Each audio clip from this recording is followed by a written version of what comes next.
The guy who laughs first at his friend's promotion isn't happy for him. He's making sure nobody clocks the flinch. Call it preemptive deflection. Beat the room to the reaction before your own face gives you away. It works because jealousy has a tell, and a joke covers the tell before anyone reads it. The laugh arrives half a second before the feeling does, and by the time the feeling shows up, the room has already moved on. This is a specific reflex, not general negativity, and it shows up hardest around age 30, when everyone's life starts diverging fast enough to notice. This generation didn't invent envy, but it built a machine that serves it around the clock. Every scroll is a new data point on where you stand against people you know personally. A decade ago, you found out your friend got engaged over the phone. There was a little time to process before you actually had to react to it. Now you find out mid-scroll, phone in one hand, and you have about 2 seconds before your face has to produce something. The joke is what fills those 2 seconds when nothing honest is ready yet. The mechanism starts with a distinction psychologists actually draw between two kinds of envy. One version makes you root for the person. You like their post, you want what they have, but you don't want to take it from them. The other version makes you want to see them lose it. Researchers tracking Instagram behavior found people feeling the first kind tend to engage warmly, liking and commenting on the exact post that triggered the feeling. People feeling the second kind tend to go cold and quietly unfollow. Most millennials laughing off a friend's win think they're in the first category, the warm one, the harmless one. The joke itself is often evidence they're closer to the second, and they know it, which is exactly why it needs a punchline attached. Here's what the laugh is actually doing underneath the delivery. Sarcasm gives anger a costume it can wear in public without setting off alarms. You get to release the hostility and still claim you were kidding if anyone calls it out. That's the entire appeal of the format. It's not honesty with a joke attached. It's hostility with an exit built in, pre-installed, ready before the sentence even lands. The deniability is the whole product, not a side effect of it. A coworker gets a raise. He says, "Must be nice," before anyone can ask if he's okay with it. Nobody follows up. The line did its job. Self-defeating humor runs the same play from a different angle. Instead of aiming at the other person, you aim at yourself first, before anyone gets the chance. Researchers studying this humor style describe it as a socially acceptable way to hide insecurity. Nobody has to watch you actually feel the thing you're joking about. People who score high on it also report leaning on sarcasm specifically to smooth over moments of embarrassment, using it mid-conversation like a pressure valve. The joke isn't decoration on top of the discomfort. It's the discomfort, wearing a different outfit, and everyone in the room agrees not to check underneath.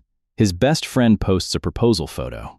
He comments, "Guess I'm the permanent bachelor then," gets 15 likes, closes the app. He doesn't mention the pit in his stomach to a single person that week, including the friend who got engaged. The pattern holds across categories that have nothing to do with each other on the surface. Money, relationships, career, appearance, health, all of it. The trigger changes every time depending on which part of the comparison stings that week. The response doesn't change at all. Someone gets something you wanted, and your mouth produces a joke before your chest even finishes producing the feeling. There's no real gap between stimulus and punchline anymore, because the gap is the part that got trained away first. That training happens quietly, one laugh at a time, until it stops feeling like a choice. His older brother buys a house. At dinner, he says something about starter homes being a myth anyway. The table laughs, and that's the last anyone hears about it, including from him. Zoom out, and the timing on all of this makes a lot more sense than it first appears to. Most of the people running this reflex are between 28 and 34, at the exact point where life stops moving in a shared lane. College had a syllabus everyone followed at roughly the same pace. The years after don't.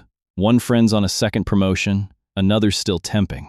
A third bought a place. A fourth is having a baby. There's no schedule anymore that says any of it is late or early. Without a shared lane, every update from someone else's life becomes a referendum on your own. The joke is a way to vote quickly and move on before the referendum gets uncomfortable. There's a cost that doesn't show up right away, which is exactly why the habit survives so long. Every time the joke lands, it teaches your nervous system that the joke worked, that it did the job it was sent in to do. So next time, faster joke.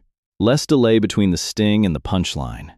Eventually, there's no gap left for anyone to notice you needed something in that moment besides a laugh from the room. The whole system optimizes for speed, not honesty, and speed is what wins. This is where the loneliness data gets uncomfortable to sit with.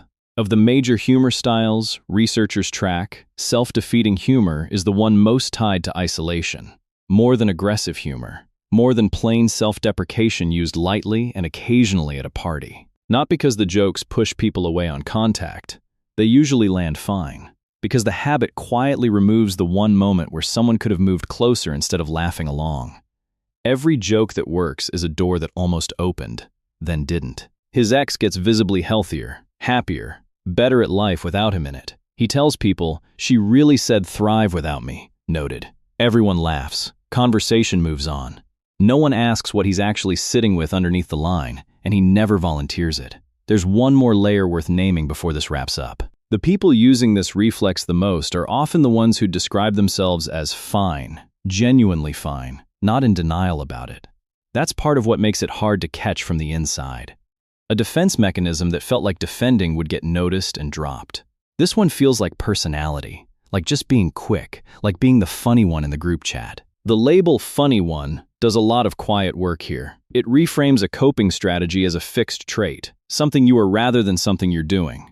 Once it's a trait, nobody questions it, including the person running it. It gets to keep operating for years without a single check. Notice the shape of that exchange, because it repeats identically every time it happens. The joke isn't a lie exactly. That's what makes it so effective. It's a redirect, aimed precisely at the one moment someone might have asked a real question.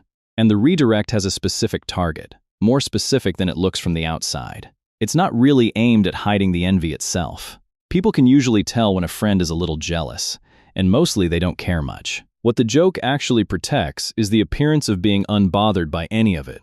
That's a much harder thing to admit you're not, so it's the thing worth protecting at all costs. So the guy who laughs first at the promotion goes back to that meeting later, alone, in his head. Turns out he'd been up for the same title 2 months earlier and didn't get it. He never told anyone. Not his coworkers, not his friends, not the person he was congratulating out loud in the moment. The joke wasn't confidence, even though it read that way to everyone watching. It was crowd control, aimed at making sure nobody in the room watched him lose. Nobody in that room thinks less of him for missing the promotion. Not really.